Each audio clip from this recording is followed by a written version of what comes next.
Stoicism says that the key to a happy life is the cultivation of an excellent mental state, which the Stoics identified with virtue and being rational.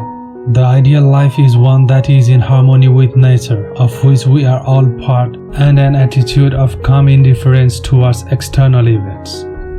In this video, I am going to focus on mainly 4 ways to be happy in concept of Stoicism. Accept what is out of control. Happiness has great impact only of our internal events, so it is necessary to identify and avoid those external forces, which has no effect even after we put our great effort. Happiness and freedom begin with a clear understanding of one principle. Some things are within our control and some things are not. It is only after you have faced up to this fundamental rule and learn to distinguish between what you can and can't control that inner tranquility and outer effectiveness becomes possible. Epictetus, The Art of Living. We need to accept what is out of our control and get to work on it. There are uncountable moments in life when we feel helplessness and the situation gets worse day by day.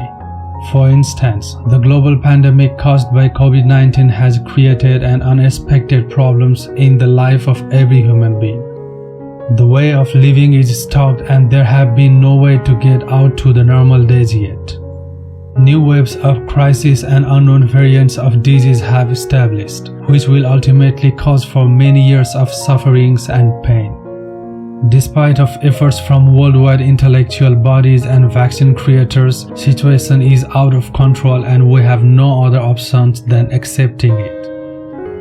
Only COVID-19 is not the reason for getting the situation of helplessness till today. World war, civil war, terrorism, financial crisis, and other life-taking diseases have hit people time to time in the history. Therefore, we cannot control the things that are out of the boundary and our ability.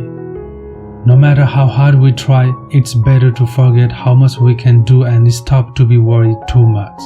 The philosophy of Stoicism suggests to be tranquil even if we can do nothing to make an impact in the situation.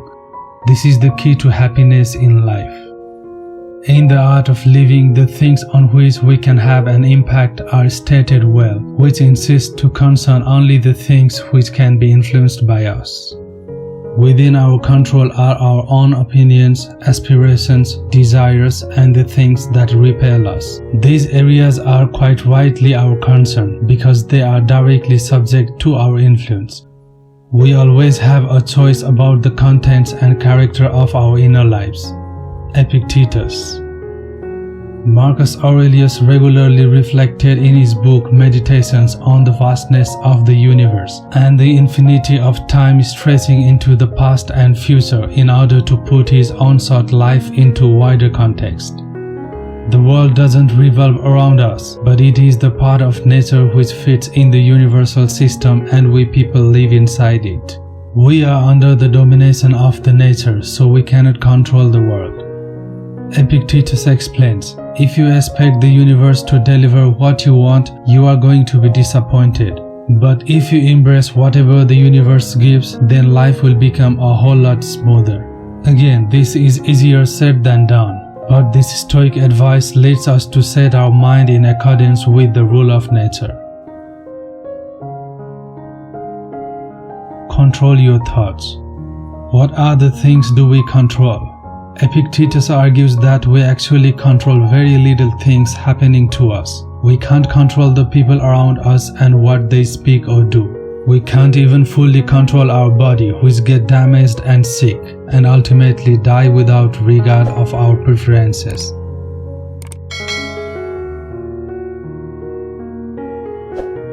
We only have full control over our way of thinking, decisions, and judgments we make in lives. Don't blame anything while being upset. There is nothing that upsets us until welcoming something to get inside our mind. We then make judgments about what happens. If we judge that something really bad has happened, then we might get upset, sad, or angry, depending on what it is. Those kinds of judgments make us scared and fearful. Controlling the way we think leads us to make the right judgments in life. take care of your relationships.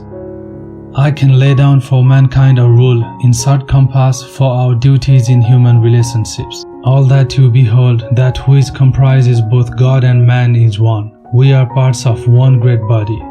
Nature produced us related to one another. Since He created us from the same source and to the same end, she engendered in us mutual affection and made us prone to friendship. Seneca. Our duties are revealed through our relations with one another, and that once you know who you are and to whom you are linked, you will know what to do. Marcus Aurelius simply said, "Men exist for the sake of one another. Teach them, then or bear with them." He even mentioned the topic of relationship in Meditations, where he told himself, "When you wish to delight yourself, think of the virtues of those who live with you."